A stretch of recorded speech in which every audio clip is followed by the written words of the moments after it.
And that trope, that anti-Semitic trope, is alive and well in the United States, and certainly in this moment of the ascending Muslim Brotherhood, radical Islamist ideology, the extreme left, the extreme right, they all kind of agree or use these tropes.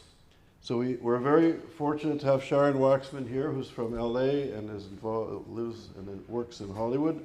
Sharon is the founding CEO and editor-in-chief of the Rap News, a leading media company covering the business of Hollywood through news and live events. She's an award-winning journalist and a best-selling author. She founded the Rap in 2009 and has led its rapid growth to a leading position in the entertainment business. She's the creator of the Rap Woman, a power-based influential women in the media and entertainment dedicated to promoting women's leadership. Sharon is a former Hollywood correspondent for the New York Times and an authority on the entertainment business and media. Before the Times, Sharon was a correspondent for 8 years with the Washington Post, and she started out as a foreign correspondent covering Europe and the Middle East for more than a decade. And she's the author of 2 books, including Rebels on the Backlot, 6 Maverick Directors and How They Conquered the Hollywood Studio System, the battle over the stolen treasures of the ancient world. Loot is the name of the second book. Sorry, yeah, Loot. Yeah. Second, okay. Sorry. And Sharon today will be speaking about Hollywood and the conundrum, thank you, of anti-Semitism in the popular culture machine. So Sharon, thanks for being here. Thank you all. This is the first time I created and am giving this talk. And I know I'm going to do it one more time, and that might be it for the rest of my life. But I hope it's interesting and illuminating. I've certainly learned so much in the days that I've been here. And Charles, thank you so much for inviting me. So as Charles just said, I'm a journalist, and I have a very strange and unexpected background in that I did start out in the Middle East, where I had intended to spend my career as a foreign correspondent solving the Arab-Israeli problem. That didn't work out. But I studied Middle East here in Oxford at St. Anthony's at the section of the same college that Charles was at, but we didn't know each other there at the time. We kind of overlapped. And then I went to Europe, and then because American newspapers were interested in popular culture and celebrity culture, and not so interested in what was going on globally anymore, and they were closing foreign bureaus, and I'll talk more about that trend. It started in the 90s when I was looking for a job. They offered me a job, but not nowhere where I had ever intended to go, which was in California to cover celebrity. And basically, if you're the Washington Post, they want you to make fun of celebrities. So I did that, and I moved my entire family from Paris, having covered European politics, and previous to that, of course, Middle East politics. And from there, I started to kind of understand and decode this whole popular culture machine. And what I came to understand, and what really has been at the core of what drives my interest as a journalist, is the idea of how culture impacts the world and how popular culture impacts the world. And when 9/11 happened, I understood that there was this clash of cultures of East and West, and that we in the West, having lived in the Middle East, having studied Arabic at my program at Oxford, having gone to Cairo as part of that program and studied Arabic, then having worked in the occupied territories at the time, the West Bank and Gaza, and the first Intifada, before I moved to Europe, before I moved to California, I understood that there was something really fundamental going on, and that the tools of mass communication were really important, both in influencing people abroad and in driving a certain baseline conversation, right? The global conversation in popular culture is created in Hollywood for the most part. And I'll give you one tiny anecdote. that had such a huge impact on me as a reporter. When sometimes you see these small moments and they just kind of like all the pieces fit for you. I was covering, and this is unrelated to Hollywood, I was based in France for 6 years before I moved to California, and covered all manner of European society, politics, art, wine, cheese, Arafat, Suha Arafat, everything, the European Union, the Velvet Revolution in the Eastern Europe. And at the time, Le Pen, Jean-Marie Le Pen, not Marine Le Pen, Jean-Marie Le Pen, her father's party, the National Front, had started to win some elections. And so I'd gone down to Marseille, the south of France, where there was lots of Arab immigration coming from North Africa, and just talking to people about who was voting for the National Front and why. And I ended up, at the end of the day, very hot summer day with my photographer, in a slum outside of Marseille, where it was like, in America we have the inner city slums. In France, they put public housing outside the cities. And it were these big towers where people, where the young men had no work, and they would sit there and hang out all day and smoke. And when I went there, first of all, as a woman, I felt quite like a little intimidated. Glad I had my photographer with me. They had a million questions. They wanted to know who I was, this American journalist, what was I doing here? And they surrounded the car, and I was like, oh, let's just talk and tell me. And they wanted to know immediately what was up with Snoop Doggy Dogg.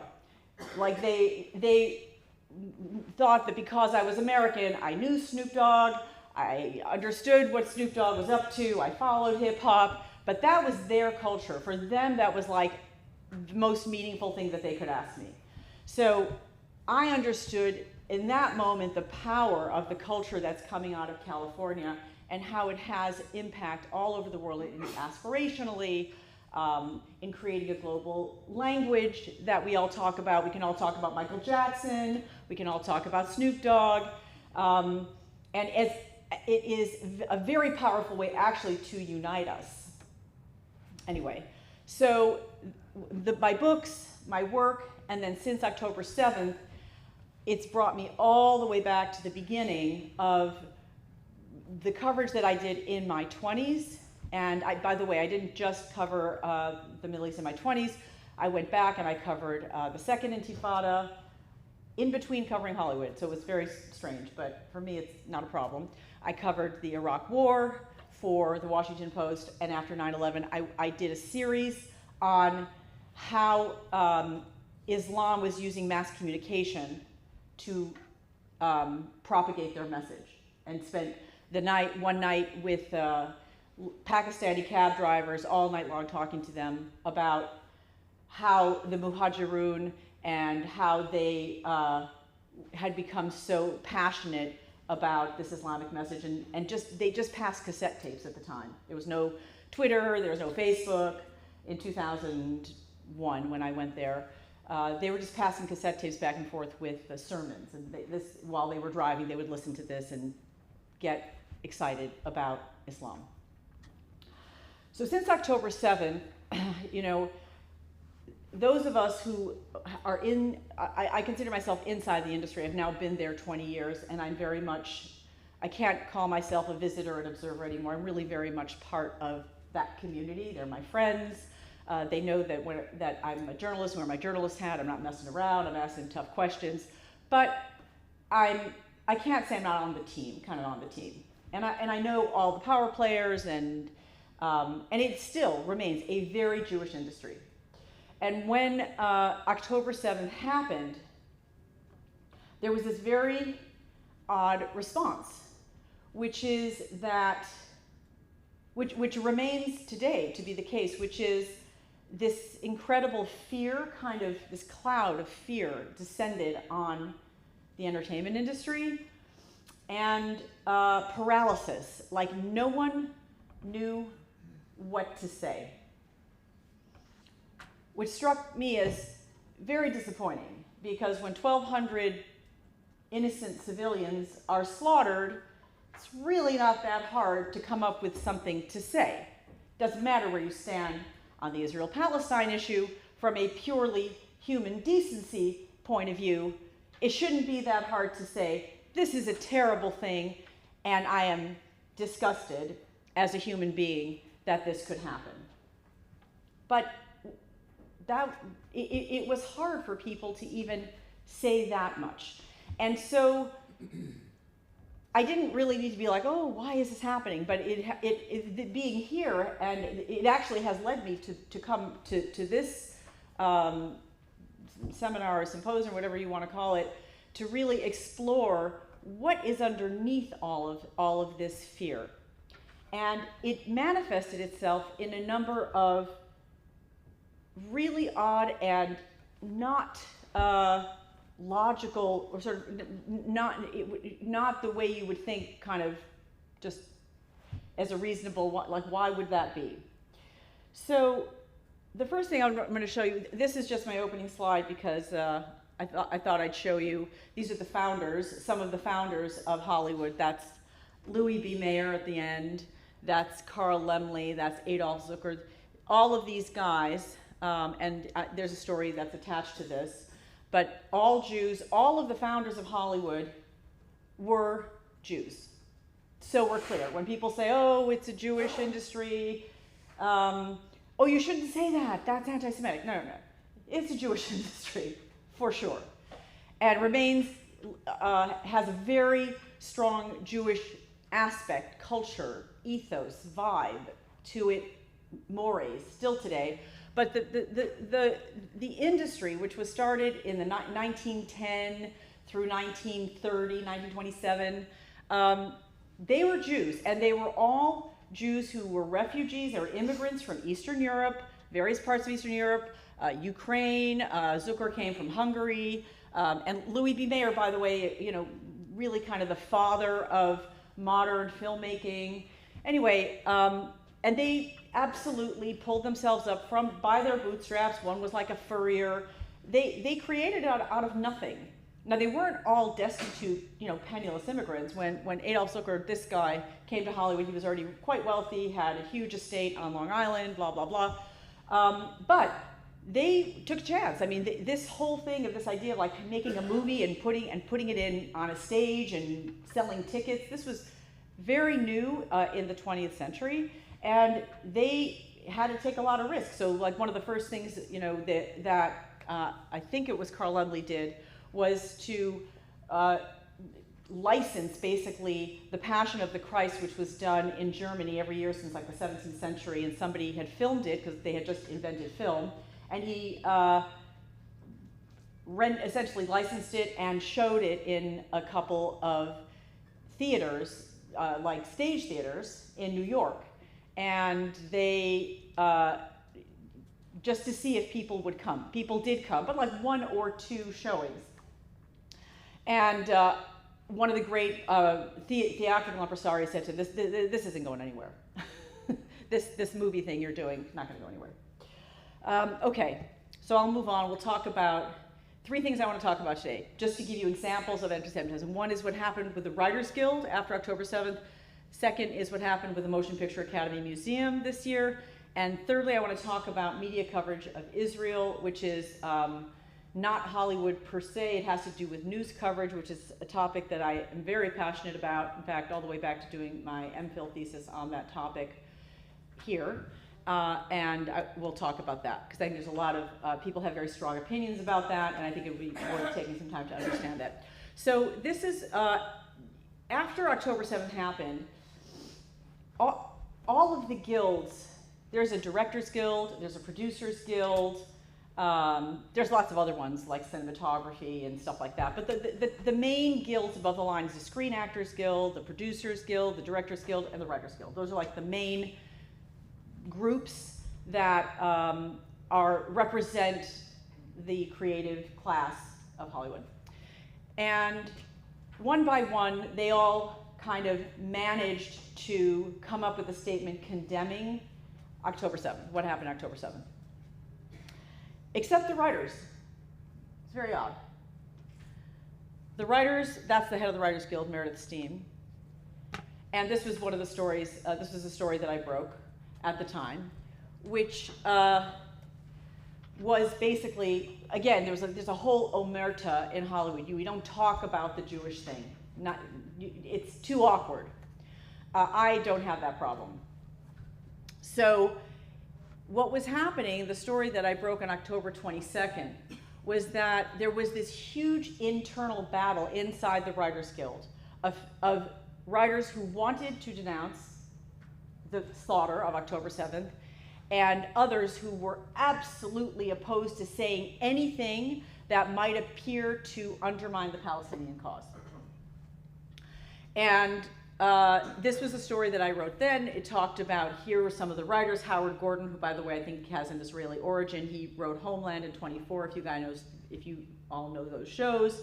Joel Fields, who wrote it's another spy series, The Americans. Jonathan Prince, American Dreams.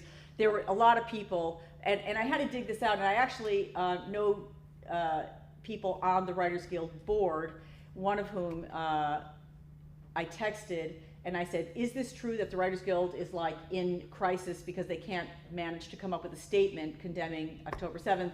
And he said something like, please, I can't talk about it. Like it was tearing him apart, because to him, who is Jewish and who's written many very famous series that you guys have all seen and movies and has won an Oscar, he just could not believe that his colleagues were having a moral crisis over something so simple as this.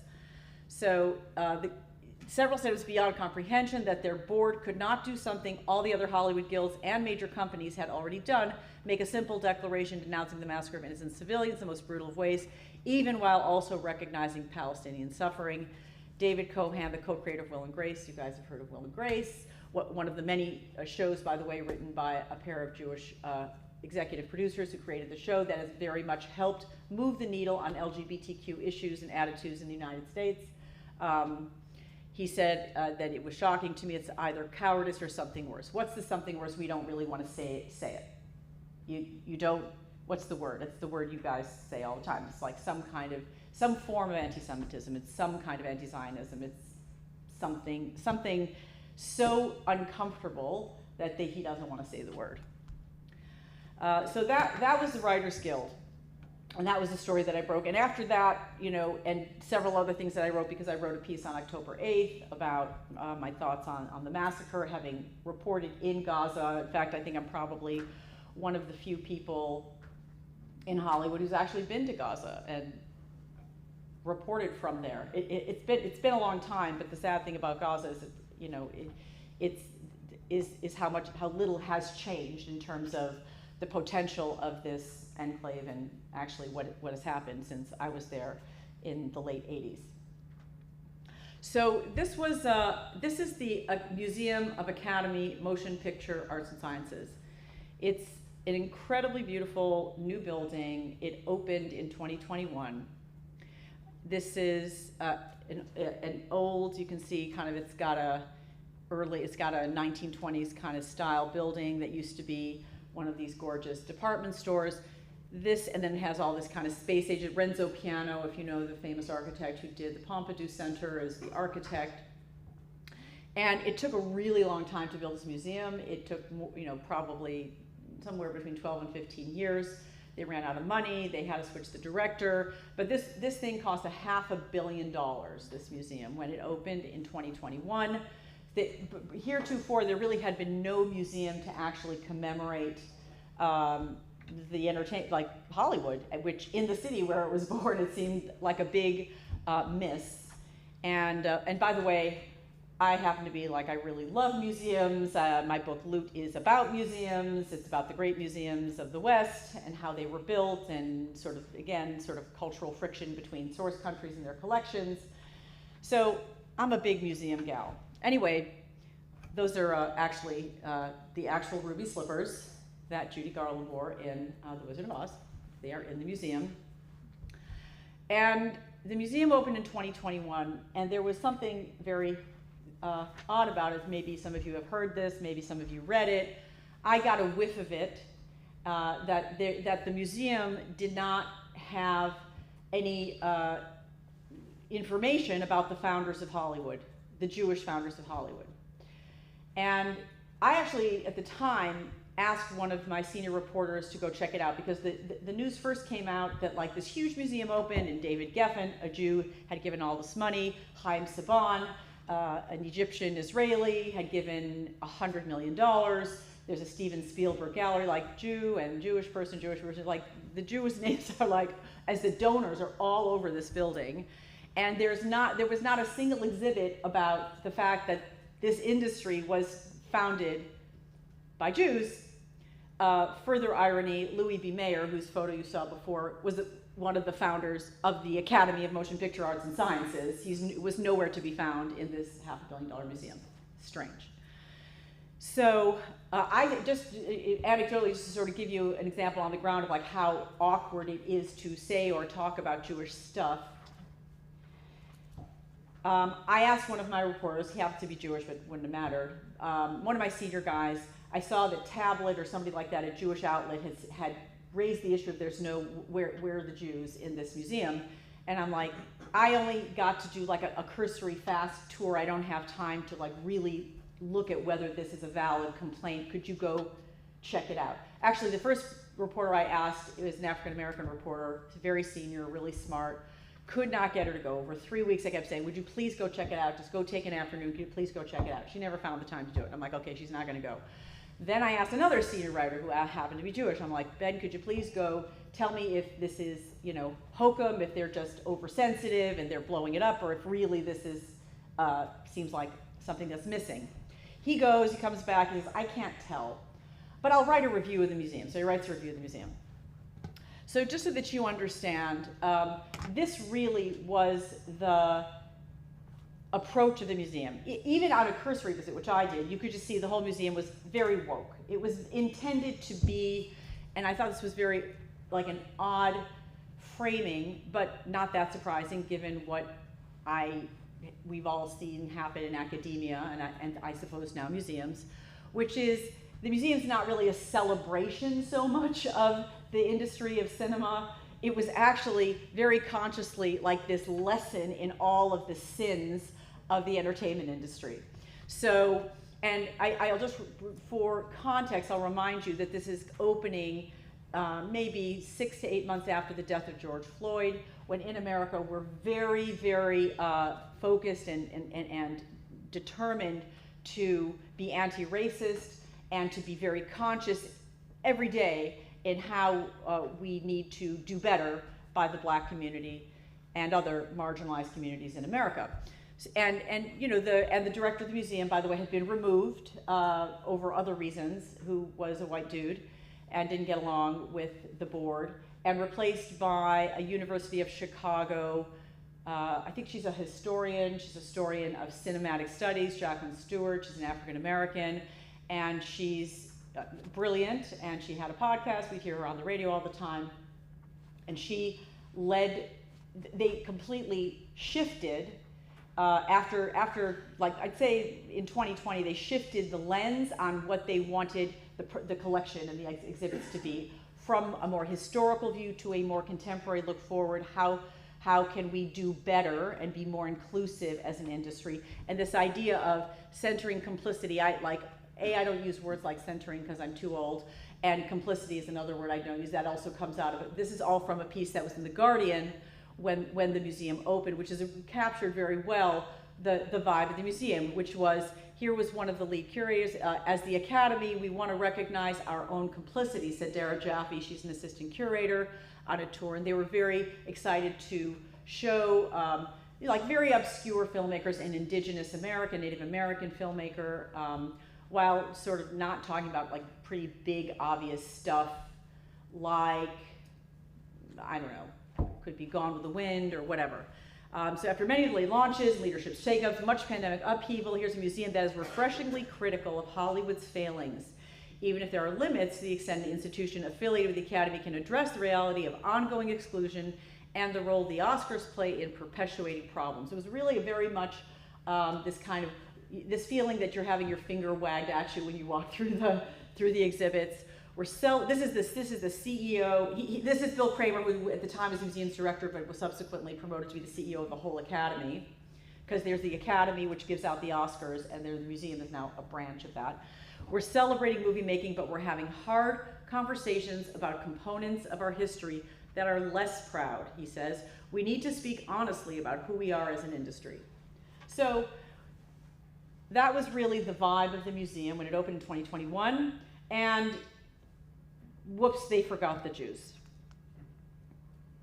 So, don't look at this quite yet. 2021 happens, there's this outcry. I could not get my own staff to write the story, whether this was true or not. The Hollywood Reporter, a competitor, broke the story, which annoyed me no end because I'm very competitive, that donors had called Bill Kramer, the CEO, or at the time he was directing the museum, saying, where the hell are the Jews? And he's like, oh, you know what? You're so right. We'll fix it. So in May of this year, 2024, while most of us, including all the people of the Academy, including Bill, who had a big cocktail, was at his cocktail party at the Cannes Film Festival, where I go every year because it's work. And they had a big party of all the members of the Academy in Cannes. At the same time, they were having an event at the museum where they were opening the Jewish Founders exhibit. So none of the leadership was there at the time, and a lot of people in the industry were in Cannes. And they had a panel, and they had the Dara Jaffe was the curator, whose name you saw earlier, and also Neil Gabler. Neil Gabler is a very well-respected historian who wrote a book called An Empire of Their Own, which is why I know so much about the founders of Hollywood, because I read his book. And that's like the definitive account of the Jews who created Hollywood and how they did so. Warts and all, it has all of their flaws, but it's a very inspiring story about creating something out of nothing. I mean, these men were just quite extraordinary in what they achieved in this multi-billion-dollar industry that now drives so much of the cultural conversation in the world.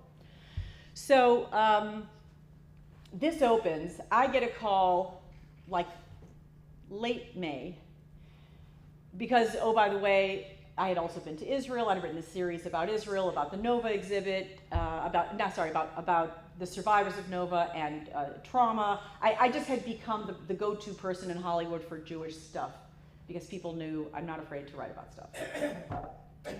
So they called me up and they said, oh my God, you gotta come see this exhibit. It's unbelievable. It's anti-Semitic. I said, there's no way, not possible. I said, okay, you know what, I'll come check it out. So I get up on a Saturday morning and I go to see the exhibit with two members of one's a prominent TV writer, the other's a major producer, Quentin Tarantino's producer, Lawrence Bender, Oscar nominated. And I had to agree, it was kind of anti-Semitic. Let me jump ahead. So the exhibit was no bigger than this room, fine. And it's a bunch of panels, and it uses all of this language. So this is the panels, that's not even 100 words in my opinion, right? So you got like half a dozen panels, and first of all, the guy says, this is like a science, high school science exhibit. It's a bunch of panels. And there's photos that go with it. But you're using words like oppressive control. It was a period of oppressive control. There's using words like tyrant, predator, like it's just kind of, you're looking at this and you're like, what are you talking about? This is the panel on on Jack Warner. The Warner Brothers, you've heard of Warner Brothers, the studio. There were 4 Warner Brothers, and 2 of them ran the thing, Jack and Harry, and they fought like cats and dogs. They were totally different. He's calling him a womanizer. I mean, this is not a piece of the panel. That's all of the information they're giving you. So he's a womanizer. He was frugal. That's like, these are code words. And I'm trying not to be oversensitive, as are the other guys who are super, super liberal. Then on the Warner Brothers, because it was like, a panel there's an opening panel about the studio system, and there's a panel for like each studio. So here's the one about Warner Brothers, which is about the jazz singer. And The Jazz Singer was a really significant film in the continuum of film history because it was the first film that used synchronized sound. It was a music film, as you guys probably know. It's based on a true story of Al Jolson, who was a singer. And it's a really, really interesting film because it epitomizes the struggle of these Jewish American immigrants to assimilate. And the character in the film has to choose between his father, who's a cantor, who wants him to be a cantor, and him wanting to be an American, a popular singer, a jazz singer. And it's this push-pull between the old world and the new world. And so it is, and it very much was a symbol of what the studio, the moguls themselves were going through in trying to assimilate and become more American than the Americans, as these, guys who probably grew up speaking Yiddish and creating and also being really sensitive to not wanting to be called to charges from anti-Semitic forces saying the Jews control Hollywood, right? So they're trying to be super American, and they created like westerns and very super rah patriotic movies. And so The Jazz Singer is a really wonderful example that Neil Gabler writes so beautifully about in the book as this symbol of that struggle and the push and pull of trying to figure out your identity in this new country. And what does the museum say? And by the way, I watched a Latino family read this, and I just felt myself like cringe, because I thought, this is the only thing they'll ever read.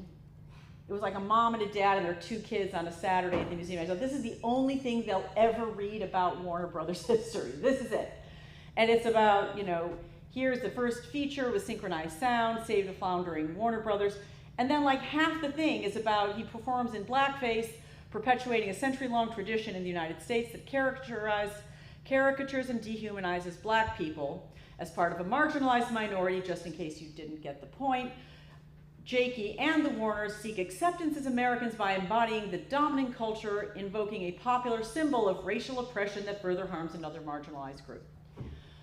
This panel succeeds in completely missing the point of The Jazz Singer by deciding to go down a rabbit hole. By the way, Al Jolson did perform in blackface, so it's a movie about Al Jolson. Hollywood moguls, while I don't have no connection to them and I'm not here to say they're fantastic, they reflected the culture. The culture used blackface was a thing at the time. It's something we now, of course, reject as insulting and demeaning to black people, but you really can't expect the movies to be so far ahead of where the cultural norms are, and in fact, that was Al Jolson. I'm just going to show you, this is from the opening of the book, and I just put this here to give you a contrast of how Neil Gabler, in his very thoughtful book, explains what the reality was for these founders, that their dominance, right, because they did become dominant, became a target for wave after wave of vicious anti-Semitism, from fire and brimstone evangelicals in the teens and the early 20s who demanded the movie's liberation from the hands of the devil, to red baiters in the 40s for whom Judaism was a variety of communism and the movies their chief form of propaganda. Ducking from these assaults, the Jews became the phantoms of the film history they had created, haunting it, but never really able to inhabit it. And I thought this was I highly recommend the book. As you can see, I'm kind of a fan. He just beautifully encapsulates how the Jews of Hollywood felt they had to kind of erase themselves, be invisible. And I think what I'm describing to you as of happening now is the vestige in some way of that. So let me go back. So anyway, I visited the exhibit. I agreed that it was offensive. And so I then was leaked about 7 letters, 7 4-page, 3-page, single-space letters by writers, by producers, to the Academy, saying this exhibit that you did to rectify the error is worse. And it actually recycles anti-Semitic tropes. How is that possible? You effectively lay the prejudice, racism, by the way, I didn't mention there's also like a movie that goes with it that's kind of more of the same. You effectively lay the prejudice, racism, and misogyny of the 20th century at the feet of the Jewish founders of the movie business, wrote, her name is Kiki Kogan. She's a showrunner. Your thesis seems to be that these Jewish immigrants were grasping social climbers who chose to assimilate into American society on the backs of exploited women and people of color. What's more, you assert that it is these Jewish immigrants alone who created a fictitious version of America, whitewashed, free of discrimination for their own personal gain. Totally. So there's some very eloquent letters that I broke the story that this had happened. On the same day, the Academy came back with a statement saying, "We're so sorry, we hear you, we're gonna fix it." So a week goes by and they don't fix it right away. The New York Times then does the story a week later. Then they say we're gonna fix it immediately. They took the panels, they changed the panels. I don't know, they said they're gonna create an advisory group. But, you know, after that I just started getting loads of phone calls from people saying, you know, the Academy, we tried to have a Jewish affinity group in the Academy and it was turned down. You know, at the Writers Guild, we've tried to have a Jewish group and it's been turned down. By the way, like a lot of the people on these boards are Jewish themselves. So I'm not always comfortable, like I didn't grow up like seeing anti-Semitism all over the place, but it's, and of course Dara Jaffe, the curator of this exhibit, she's Jewish, naturally. But I have a really hard time with this. I wrote a piece that I sent you guys, which basically puts what happened here in context, which is to say that the museum came out during the period of not just post George Floyd, but post this sort of very big focus on inclusion. There was, I don't know if you ever heard of this hashtag Oscars So White. Have you ever heard of that? Anybody? Right? So there was a year, I think in 2015, when there was not a single acting nominee for the Academy Awards in the actors category who was not white. And somebody who's on Twitter, April Rain, her name is, started this hashtag Oscars So White, and it really embarrassed the Academy. And they realized, not only they realized they had a problem, because the problem's not so much in the acting nominees, the problem is if you don't have enough talented performances in any particular year from people of color, then you're going to end up with white acting nominees. And also that the voting body of the Academy, which is about, what at the time was about 6,000 to 7,000 people, is largely really old, like average age 75,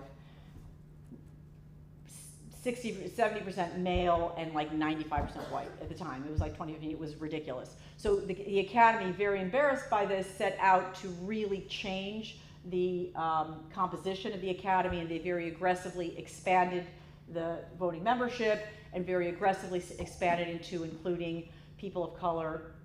Ironically, in doing so, they've kind of run out of people to invite to the Academy. And you may notice if you follow the Academy Awards, there's a lot of European members. They've had to bring in more international people just to get qualified folks, which tends to be a more white and obviously European now voting bloc. And so we're getting movies like the World War I movie that won 2 years ago. And, you know, I think it's actually having a boomerang effect, but that's neither here nor there. But the whole Oscars So White thing was kind of top of mind for the Academy, and then the sort of whole anti-racism movement in the wake of George Floyd. And so you end up with just focusing on that and ignoring the Jewish components. But from what I hear from people who are increasingly willing to speak up in Hollywood is that it's the same thing that I'm hearing from the academics here, which is that if you're Jewish, you're not a minority, and it doesn't count, and you know, guys don't really need an affinity group, or you guys don't need to get special consideration of any kind. Same thing on campuses you hear from students.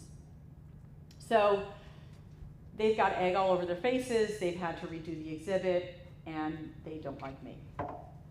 Okay, I don't care about that. They don't like me. But they did. The guy they did speak to you for this piece that I wrote that put the whole thing in context, which is like how the Academy got it so wrong twice.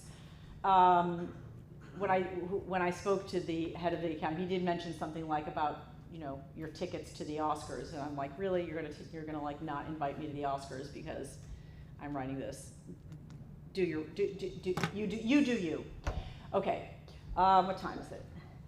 10:15. Okay, I'm going to take about 15 minutes because I want to leave a half an hour for questions to talk about a very sticky issue that I'm hoping I can bring a little bit of clarity to, because I've thought about it a lot. I've kept notes and string about it a lot, and I've also been on the front lines of some of these issues, which is the notion of bias in news media.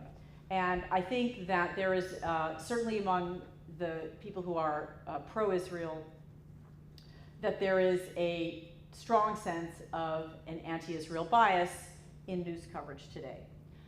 Now, as somebody who's part of the news media and who looks at it very carefully and very critically on the daily, I can't disagree that what we're seeing today is a strong anti-Israel bent in the coverage. What I want to address is I want to go into some of the reasons why I think that is. I think there's a tendency to think that there's a conspiracy or there's a deep anti-Semitism in newsrooms, and I think that's really too simplistic and reductive. It's much more nuanced than that, and it's much more difficult to get to grasp and therefore to address. So I want to take you through my thinking on this, because I was having worked at the New York Times and having worked at the Washington Post.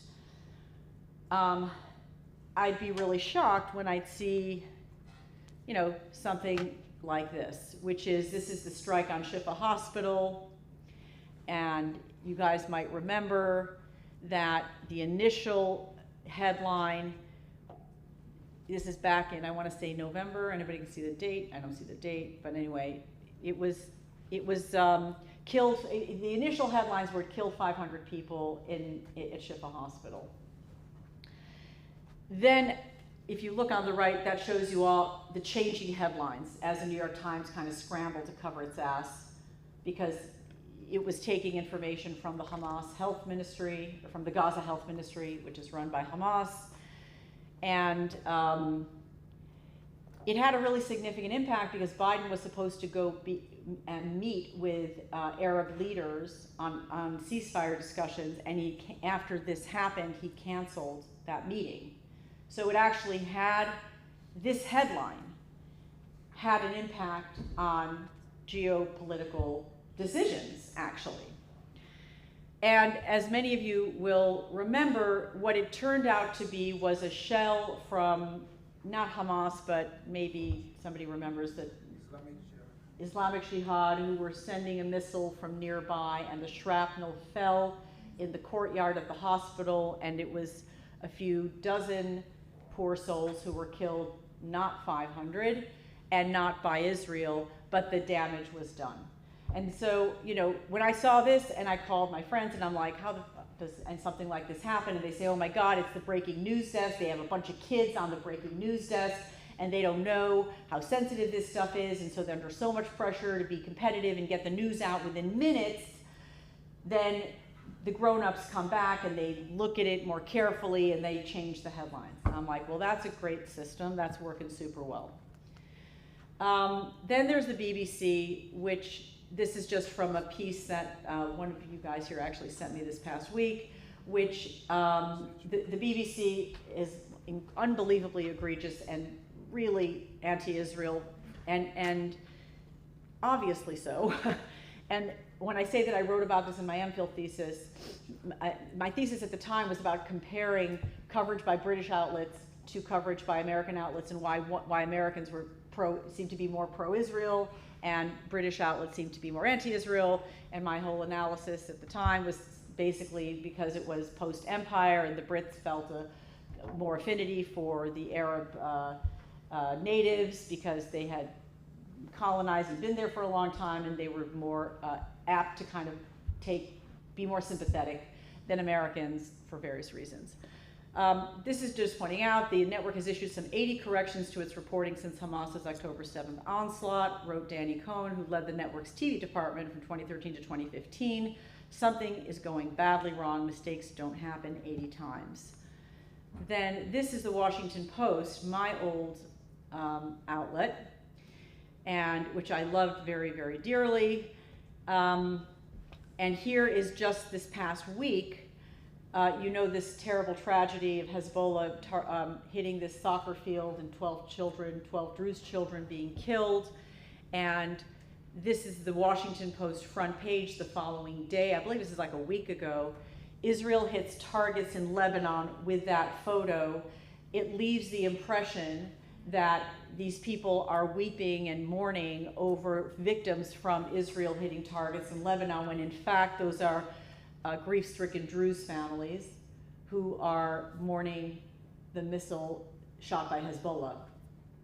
So here is the IDF tweeted that.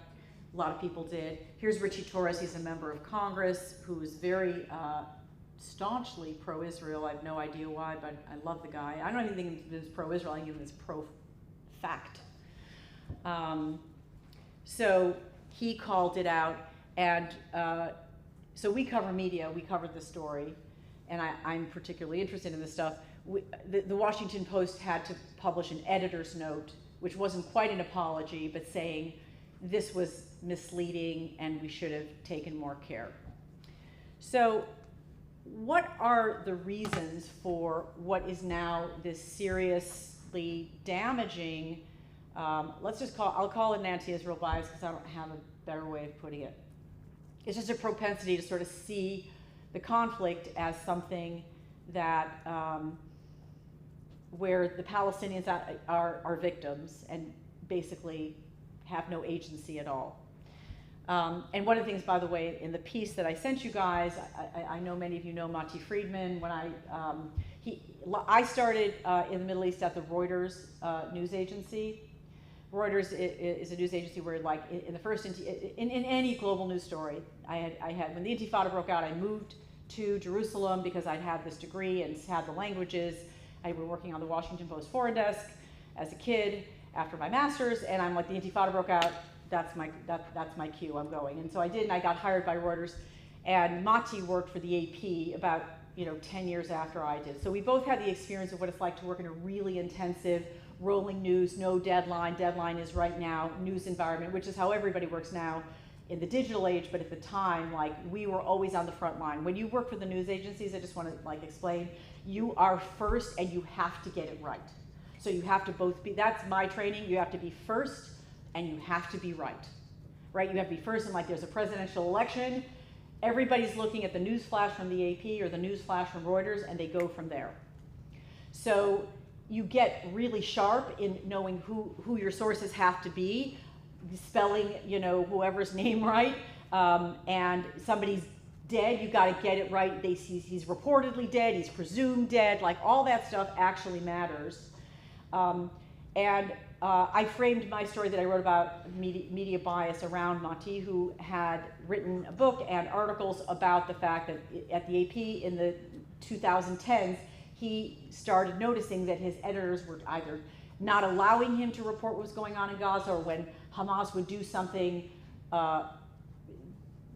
bad, it would just get dropped because I don't know what the reasons were, but it certainly was happening to him. Was not my experience 10 years previous in Reuters. We just go out on the ground like I did in Iraq, like I've done in any conflict zone, and you report what you see, and that's it. If you have sources in a conflict zone who you need to protect, you might be careful about what you include and don't include. Certainly if you have a stringer, if you have somebody, a correspondent there, a Palestinian or other, you want to make sure that person is protected. So sometimes you write a story and you wouldn't include a byline of somebody, which is normally not a thing you should do. You have to be transparent with your readers and say who reported this story.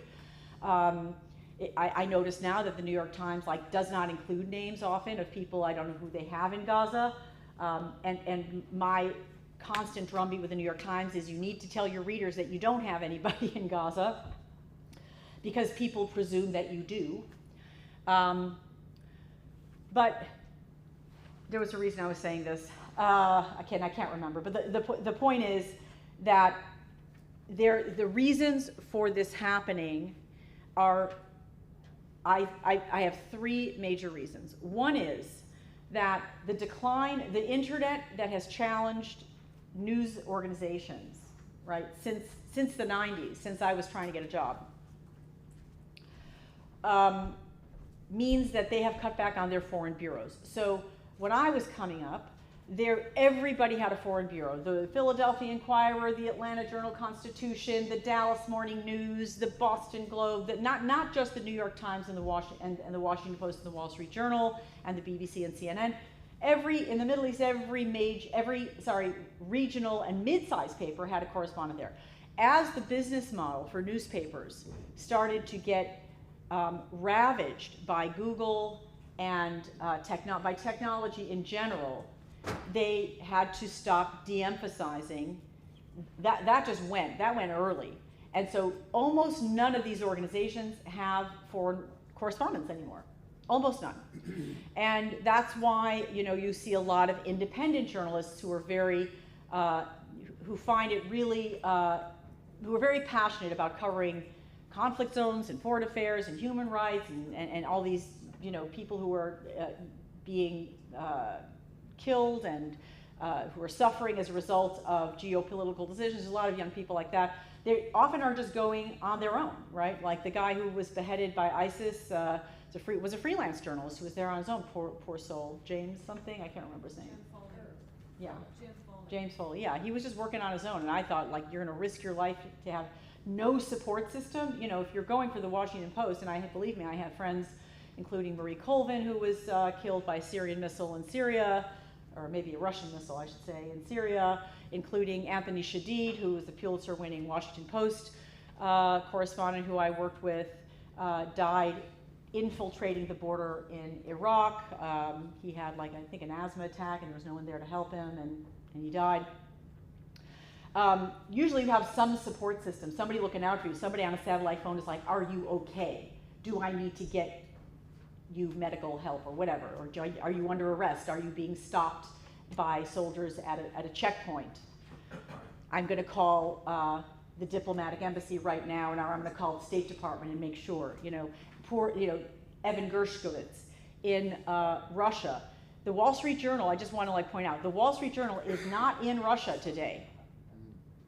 Can you imagine the Wall Street Journal can't cover Russia from inside Russia because the Russian government arrested their correspondent, who is not a spy. Evan Gershkovich is not a spy, but they can't risk putting their people inside Russia. That means they can't really cover Russia. I'm not sure the general public understands that. That's how dangerous it's become, even when they're willing to put in the resources. So we're very thin on the ground with professional journalists like myself who, or maybe the generation after me. Secondly, who does that leave on the ground? Activists. You have people who are like this poor James Foley, who felt so strongly about going to Iraq and covering the war, or maybe he was like an adventurer and really had the adrenaline need. That's who's left, and also NGOs who are on the ground, but they often tend to be ideological. And if you're an NGO based in Gaza, guess what? You probably are very pro-Palestinian. And if you're UNRWA, we know what that is. You are Palestinian. 3, in this conflict, there is a general, I know this is true even if I haven't done a study, just from anecdotally, journalists cannot report independently from Gaza. And the general public doesn't know that. So you read these reports. I remember reading a story about bodies buried under the rubble in Gaza. And it was a piece in the New York Times about there's hundreds, or there's an unknown number, but certainly hundreds, maybe thousands of people buried under the rubble. And it opens with this very dramatic, very moving description of a corpse, a person whose hand is reaching out under the rubble as if please save me, and he did not get saved. And it describes this whole scene, and it's the opening of this piece, this very tragic piece. And at the end of it, it says, according to a video on YouTube. Right? So this is a story that's got like 4 bylines on it, one from Cairo, one from the Emirates, one from Tel Aviv. Nobody in Gaza. They're reporting on what's going on in Gaza from a video that's on YouTube. I would submit that's not, it's not invalid. It's just a really dangerous from an informational perspective, to try to tell people what's really going on, because you're only seeing that.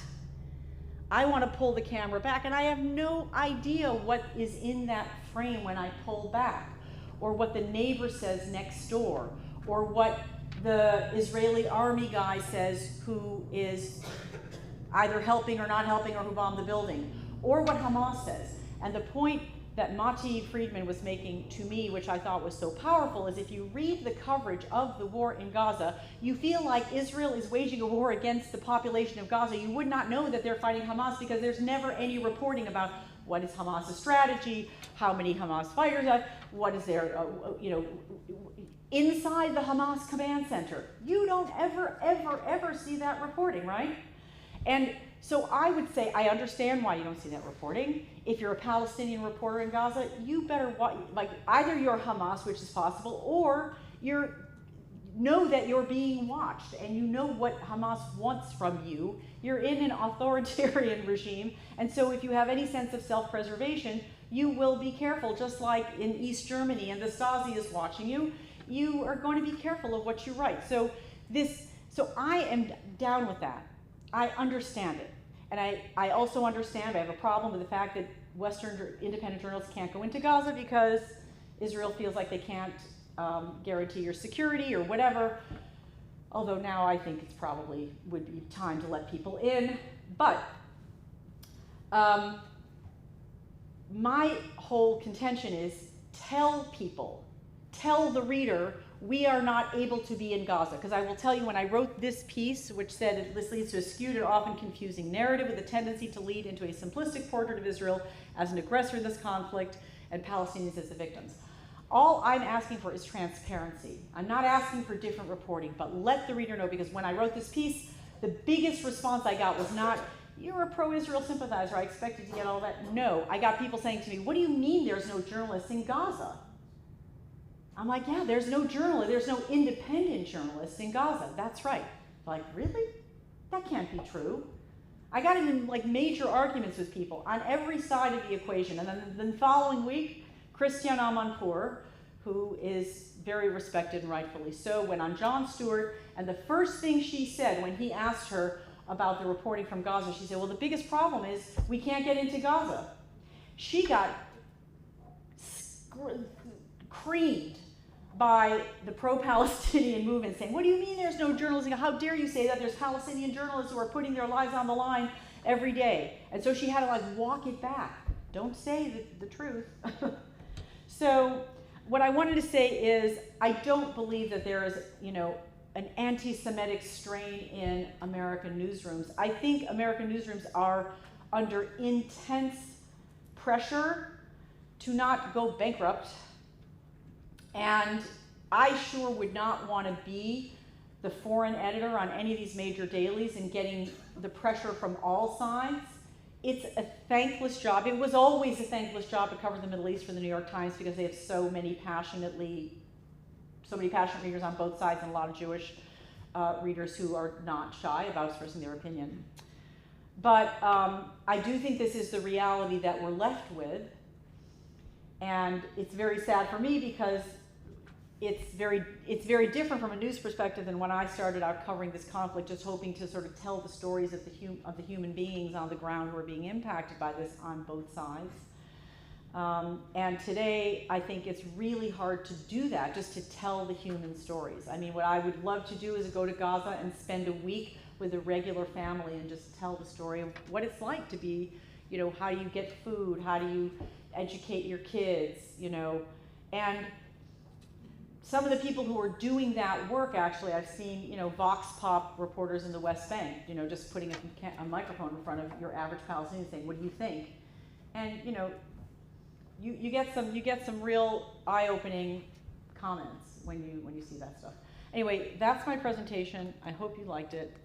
These are some of the sources that I drew from today.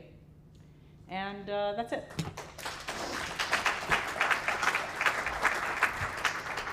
you, Sharon. Thank you very much.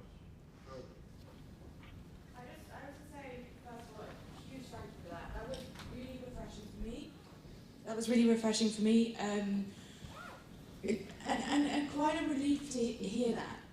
So we've been here for quite a few days now, and I think something that I've found missing, and now I get it, is this goes both ways. The inability to access the area for journalism and leaving it to those with ulterior motives also creates a lack of trust on this side as well for coming back with difficult stories. So, similar to yourself, I spent 2 years on and off living in Area A in the West Bank, and it's hard to, when no one is trusted in the game, it's hard to actually get the facts across too. So there's been a few occasions here where I thought, oh, there is a real lack of awareness about what's actually happening in the West Bank. Well, that's because no one's able to get in, no one trusts what's coming out, and it gets missed.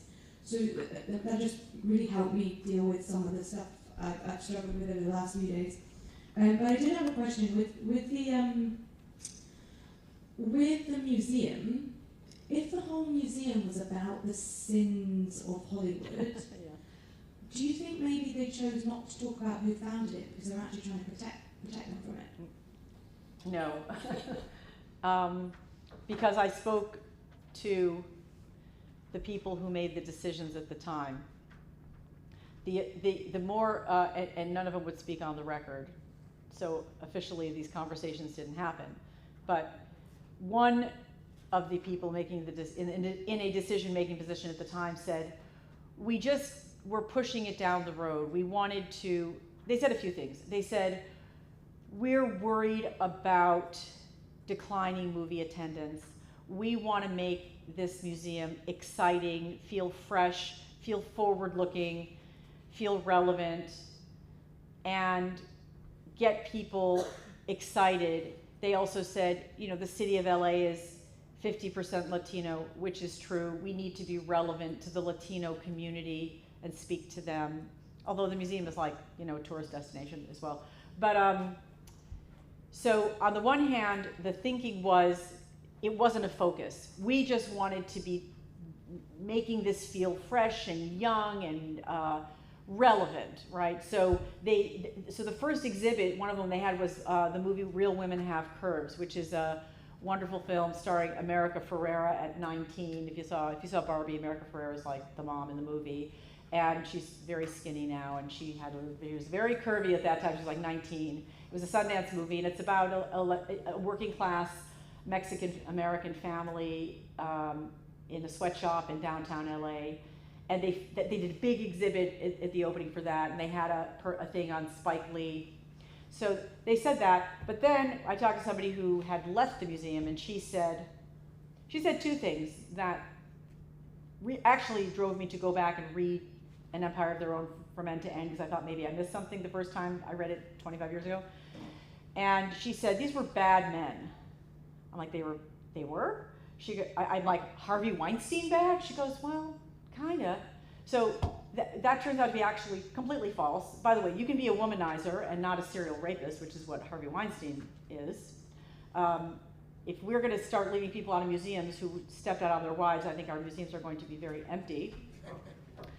Number one. And number two, she said, it was just easier to not deal with it because they were regarded as patriarchal white men in positions of dominance who were dominating the dominated and in the oppressive studio system. She didn't use those words, but clearly she's pretty close. And so it was like, let's just avoid the whole thing, basically. Thank you, Sharon. I have a question. While I can understand, like on the lower levels within Hollywood, Jewish actors or writers not wanting to speak out in jeopardy of their job or advancement within the industry, why do you think we haven't seen the more high-profile Most notable, obviously, Steven Spielberg, but there are others post-October 7th who didn't speak out. I mean, and some of them, I'm from Los Angeles, so while I was never part of the industry, I physically lived near it and also personally had some relationships with people in the industry. There are some producers, I can think of one in particular who was both parents who are Holocaust survivors. And there are other producers, directors that are very high up whose jobs and careers would not be in jeopardy that were just silent. Yeah. And I'm just curious if you had any insight into that. Yeah. Well, I would start with most people are cowards. Just look at Congress. I mean, you know, everybody knows that. I hope I'm not saying anything wildly controversial here, but automatic weapons, like, we don't need them in our civil society, and the vast majority of Americans don't want them, but why can't our Congress, you know what I mean? Like, they're just cowards. So I wouldn't expect people in Hollywood to be particularly more courageous, and if you remember, you know, during the Red Scare, it took you know, years of Jewish writers, mostly Jewish, not only, you know, but very far left writers who had to work under pseudonyms and couldn't work at all, or were blacklisted. That was all just fear. It wasn't like anybody really cared what they thought, and it wasn't even that they were communists necessarily. If they attended a communist meeting and Congress had decided they were communist. So we've been through that in a much bigger way until somebody very courageous like Kirk Douglas is willing to stand up and employ a blacklisted writer on Spartacus, for example. I had people calling me literally almost every day saying, why, you should write an article on why Steven Spielberg hasn't said something. Steven Spielberg finally said something like in November to his tiny group on the campus of USC, which we went and we covered, and it was very carefully calibrated. You know, I think that Steven Spielberg is just not that person. He doesn't speak as a public speaker. He speaks through his movies. That's my personal opinion, and I don't feel like we need to make Steven Spielberg be the spokesman for the industry, although many people disagree with me, and he finally did speak out. I think that people just didn't know what to say. I mean, to me, it's like, as I say on this Writers Guild thing, like, it shouldn't really be hard, but in general, actors in particular are very reluctant to take political positions on anything because it will divide their fan base, and if they do that, they're afraid they won't get hired. And in fact, a couple of actresses who spoke out for the Free Palestine movement were dropped by their talent agency. Talent agencies have a lot of Jewish agents, and there was a lot of tension in the talent agencies, a lot. It's messed up, you're right. But not for Fellow and Sarandon and Badash and Bruce. So Susan Sarandon is not somebody who works all that much, and she lives in New York, so she's not. Who? Mark Ruffalo, the Hawk. Oh, Mark Ruffalo. Yeah, no, there are some people who will speak out, and there are people who spoke out for Israel as well. Josh Gad, Deborah Messing, Michael Rappaport. Yeah, there are some, but your colleague's point. I'm sorry, I forget your name. Yeah, is well taken. You know, people who you would have expected. The guy who did Schindler's List would be like top of the list, right? And who runs the Shoah Foundation. Yes. Yes. Hi. Hi. Thank you for the presentation. I just have a question. Yep. Because of the work that I do, I get often asked, how can we trust news? Is there any news outlets that are trustworthy, that are really a source of information? What can I answer them? That's a great question, and it depends if the person who's asking really wants to know accurate facts or really just want to be confirmed in their existing point of view. Because if your existing point of view, and I know you live in the Arab world, so if your basic framework is that Israel, which I would understand, that Israel came in and pushed out the Arabs who were there before, and they built a pretty decent country, but at the cost of Arab suffering and displacement. I don't think there's any outlet. I definitely don't think. I think Al Jazeera is ridiculous, honestly. I mean, I really tried at the beginning of after October 7th. I really try. I do follow Al Jazeera on Twitter, and I really tried to like take an honest just to be an honest broker and sort of looking with it. Like, no, it's ridiculous. It's like they don't give you the information. So I would say that as flawed as it is, I would still stick with the New York Times. It is highly imperfect. I will share with you that when the Times did something that really upset me, I can't even remember what it was. It might have actually been the Al Shifa thing. I wrote the chief European correspondent who had been sent to Israel to help out on the coverage. And I wrote him, he's the guy who had hired me at the New York Times so many years ago. And, they changed jobs. One time you're an editor, sometime you're a correspondent. And I said, what the hell is this? I don't recognize the paper. And he wrote me back saying, you don't know the half of it. Don't even. Which means to say that he's keeping his, we have to go, he's keeping his head down. The superiors are making the decisions. And so I think also one of the weird things you'll see is that you'll see kind of wild differences in the tone of some of the coverage in the Israel-Palestine thing, which would be one story might be great and another might be, bylined out of Cairo about Gaza and like really different in tone. And I think that's because the reporters themselves have different points of view. So we have many questions. We do? Okay, we'll go faster. Concise questions, concise answers. Thank you. I really appreciate everything you just covered. I have one maybe you have some insight on the news industry. After the Khashoggi, I'll call it botched kidnapping, it seemed to really sort of rally inside the Beltway, people, especially reporters around the Post, and that had a really profound impact on the Biden administration. And as someone who believes the timing for October 7 was to prevent the Saudi peace deal, Sure. Do you have any insight into that connection between the culture around the journalism of the Post, the White House, and the Beltway, and then how this might have had an impact on what happened last year? Yeah, I don't think they're connected at all. I will point out that the editor of the Post has changed between Khashoggi's killing and October 7th. Marty Barron, who I know and adore, was the editor at the time, and he really stood up for Khashoggi. They'd run full-page house ads all the time. He just would not back down. I have so much respect for how he kept shoving it in Saudi Arabia's face. I myself am very conflicted about it because I despise a regime that would do something like that to a dissident and a journalist. It's nauseating, and at the same time, they're probably Israel's biggest chance for, an important ally in the Arab world. So I'm quite conflicted, and they still beat women, and they decided to let women drive, but they still beat up the woman who did, went out and drove her car. They threw her in jail, and even though they changed the law, she's still getting beat up. So I'm conflicted. Sharon, can I say something? Yes, sir. Saudi Arabia has ended the male guardianship. You know what I mean? Mazel It's tov. extremely important.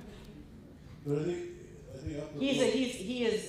I know I was in Hollywood. He came and did a charm offensive tour. Everybody in Hollywood fell all over themselves to go have dinner with MBS, to kiss the ring, and then the following year he chopped up a journalist he didn't like in a foreign country. Like, I don't know. I don't really see. I don't see it. I think, just if I may add two comments to Lewis's points. I think it's complicated. Saudi Arabia. I'm with you. Saudi Arabia is actually trying to replace Hollywood as a center for film production. And Good luck. investing a lot of money into it. Yeah, you can't. Yeah, you can't. Number two, right. if I may. Number two, Al Jazeera is owned by Qatar, which represents, as we know, the ideology of the Muslim Brotherhood. Khashoggi, I'm not advocating anything should have happened to a journalist, but he was very much connected to the Muslim Brotherhood and espousing that kind of perspective. I read his stuff. The I never saw. I never. Excuse Come on, me, Charles. one more point. The Washington Post, there's been exposés now in recent months of their connection to taking journalists that are coming out of Al Jazeera. I saw that. So it's interesting. So there's a lot of politics. I don't know what the impact of that is, but it's apparently true. I don't know. Well, Yes. Trained by Muslim Brotherhood news outlet. Interesting. Thank you. like you said, it's complicated, right? I agree Thank you, with that. Sharon, for this final talk. A couple of quick things. First of all, a comment and then a quick question is that New York Times has been really, really tough. And I just want to say, some of us in the Lancet Commission, we've been trying so hard to get an opinion piece in, changing things up, whatever, very factual based, cannot get anything in there. And the fact that they only have Bret Stephens as a lone voice, that is just not good enough. So I just wanted to say that. The question that I have is, a lot of us have been doing a lot of work in the medical journals that are actually quite biased, and I posted that in our WhatsApp group. I wanted to get your opinion on the value of our time. I've been writing a lot of letters to the editor, and I've been lucky to get some of them in the Lancet about egregious anti-Israel letters that have been appearing in the Lancet, and this impacts future doctors and nurses that are going to be taking care of us. It's really important stuff. But some people will say, oh, you're spending so much time on letters, it's a waste of time, no one reads them, whatever.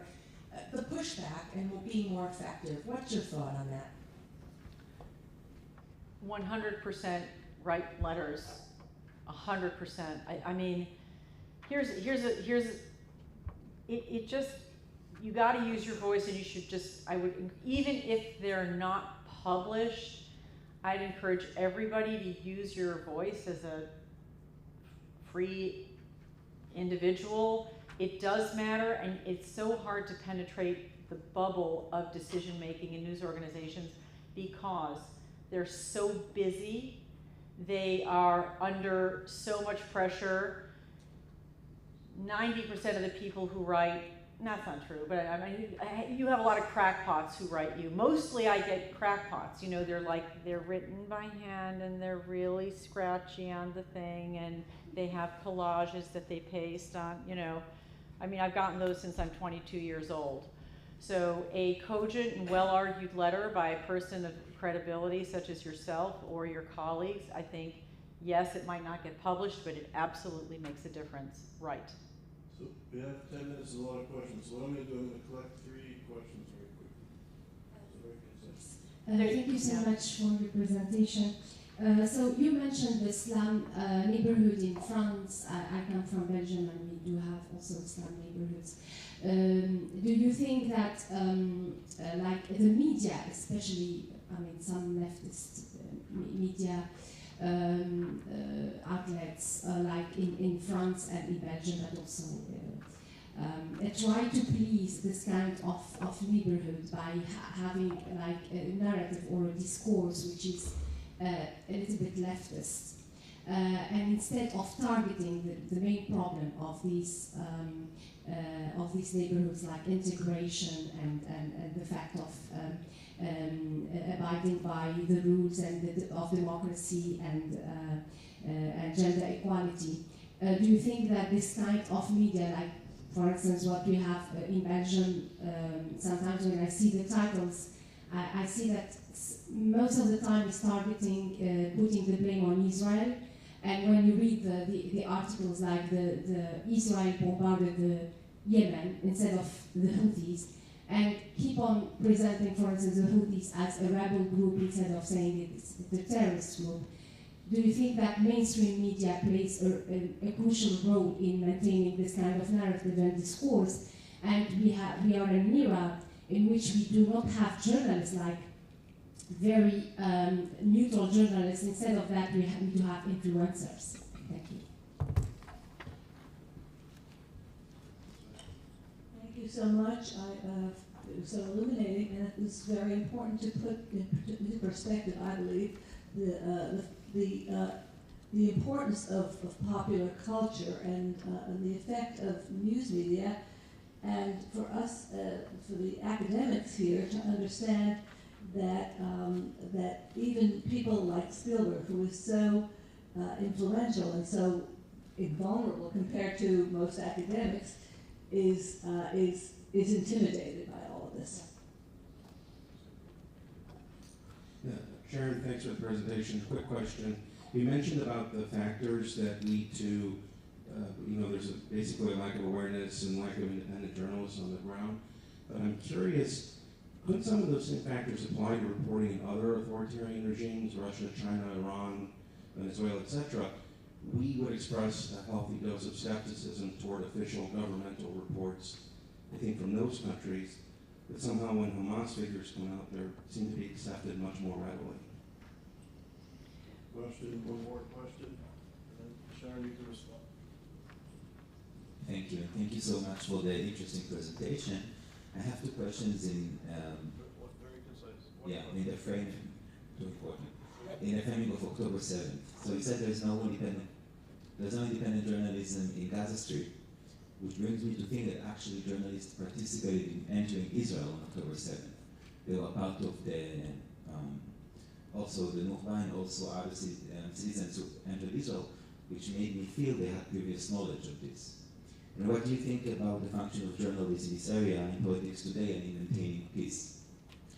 The other half question is about other actors who actually spoke for Israel. For example, Juliana Margulis, which I think spoke controversially quite a lot. And what do you think about that? The people who would not, and I'm quoting, imagine themselves being as protectors of Judaism have to step up. What he spoke about Spielberg, for example. Thanks. Will a Jewish affinity group and a bright light on anti-Semitism have the same effect that George Floyd had on the world? The world will stop some of the anti-Semitism, but then turn it against Jews. Is that a question or a comment? That's a question. Will Jewish affinity groups help? Or, and a bright light on anti-Semitism have the same effect that George Floyd had on the world. The world will stop some of the anti-Semitism, but then turn it against the Jews. That's it. Okay. Okay. So you were asking about media versus influencers. I think it's a really good point. You have I was just referring to some of the interviews that I know. For example, my son, who doesn't have any of the experience that I have as a reporter in the Middle East, he's kind of struggling to figure out what am I supposed to think. And what he does is he goes on YouTube and he watches, there's young people who go out into the West Bank and ask Palestinians what they really think. And that's, for him, he's like, that's the closest I can get to actually hearing directly from sources on the ground. What do they think of Israel? What do they think of October 7th? Are they willing to make peace? Is there hope for the future? You know, what is your average Palestinian non-Hamas? You know, and I think, and these are just young people who go out with a mic and I think can be really effective. So, but I think there's a ton of crap information on TikTok, which I'm not on TikTok, but I hear from other people, like lies, misinformation, deliberate distortions. There's, of course, a raging propaganda war by people who are trying to drive a certain message. And so it's tough, it's complicated. And influencers are a reality, they are here to stay, but I think there's a balance. There's always going to be a balance between media organizations that actually have reporting resources, and there are individuals who care, who can make a difference, and then you have other people who just want to be paid to spout somebody else's opinion. So it's very caveat emptor. Hamas figures are being accepted. Somebody's question about versus other countries. I think part of the issue is that they're the only figures. Who asked that question about Hamas? Yeah, thanks. Is it Isaac? No, yeah. I think there's just an absence of information. So when you have, your option is the Israeli military, who are usually not able to produce figures on stuff right away, and certainly they don't run hospitals. So it's the only information. So I think that one thing that I have seen improved upon since October of last year is that I do often see, like, according to the Gazan Health Ministry, which is run by Hamas. So at least that, you know, if you just at least tell people that the information might be flawed or it might not be flawed, they can judge for themselves. That's where I come out with. By the way, I have the exact same position when I talked about museums and antiquities, because Western museums omit where the antiquities came from. And my whole thing is like, well, it's complicated and not everything is stolen and not everything is looted. And sometimes when you send it back to the source country, they mess it up and they lose it and they can't preserve it. But at least tell people so they know. And I feel the exact same way about reporting in real time. Okay. Then there was a question about, did journalists have previous knowledge? Who asked that question? Thank you. I don't know. I don't know. I actually asked somebody who was here yesterday, who used to work for the Washington Post, Charles introduced me to. She said she's a journalist. She worked with a Palestinian stringer in Gaza who is a really good guy and not Hamas, and he's now left and gone to London. And I said, would you talk to me? I am desperate to talk to journalists, Palestinian journalists who work in Gaza, who are really journalists. I am on the board of a International Women's Media Foundation that honors courageous women journalists around the world who report on their societies, usually without the benefit of the protection of due process and any kind of constitution. It was very tough because it's called a Courage Award. It was awarded to a Palestinian journalist this year, and I got an email one day saying, hey, we have to rescind the award because it turns out that this journalist has had questionable views that don't concord with our values.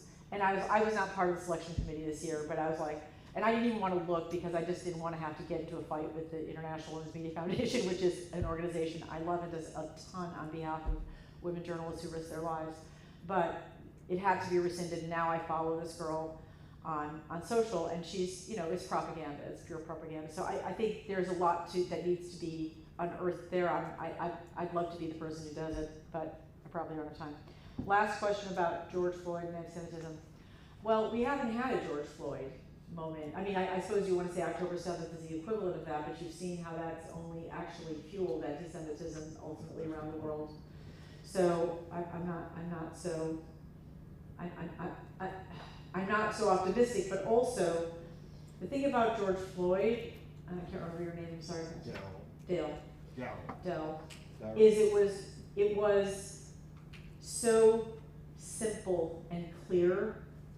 It was such a simple act of horror that we all bore witness to because this young girl had the courage to stand there and shoot it on her iPhone or whatever phone, that we couldn't help but recoil. But we do know that it has been turned against blacks now. How so? Because everything that came out of the George Floyd in terms of just some of the DEI, what we're calling DEI, now to be DEI is a bad thing. Well, the Black Lives Matter movement apparently has some issues. The organization, hey, we ain't perfect, but I do think that we did have a moment of clarity as a nation to say we need to do better, we need to do more, we need to stamp out, this racism is not going away. But I don't disagree with you that there's backlash against DEI, that is true. So before I thank Sharon, I'll just make one quick point. It's amazing if you think about it, when it comes to racism, sexism, and anti-Semitism and other forms of bigotry, we always look at the victim for the source of the issue. And we end up blaming the victim or questioning the victim, and it's interesting. An issue of racism in the United States, now the explosion of anti-Semitism in the United States and around the world, we're really looking to the victim and questioning it and looking for the solution within the plight of the victim. We should be looking at the racism, the sexism, the anti-Semitism, and the structure of ideas and inequality. I'll just end on one point, and I'm very disconnected from Hollywood, and I don't know if you know, but from afar, it's been very disappointing that Jewish people in Hollywood have been silent. It's very disappointing that the leadership of Jewish organizations missed the vote. Very disappointing. But on a positive note, in late October, Jerry Seinfeld called me. And he was terrified because he knew, he told me that he doesn't do politics. His whole humor is really not about the political situation. And he didn't want to be drawn into the politics of anti-Semitism, but he thought inevitably he would. And here's a guy who was reluctant, but he's really been stellar. He's been really strong on these issues. He's taken a strong stand and he's calling out the anti-Semites. So there are some people who, despite their fan base, despite their business, are taking a strong position. So having said that, I guess on a positive side, we can all speak out as scholars and professors. There's tremendous pressure on us to remain silent. If you want to get ahead, if you want to get tenure, if you want to get promoted, if you want to get your degrees, it's not easy. But I think if we pursue the truth and stand for justice, good things can happen. It's not an easy road, but at the end, good things will happen. So Sharon, thanks for providing me. So we have a 30-minute break, and we're back here for more.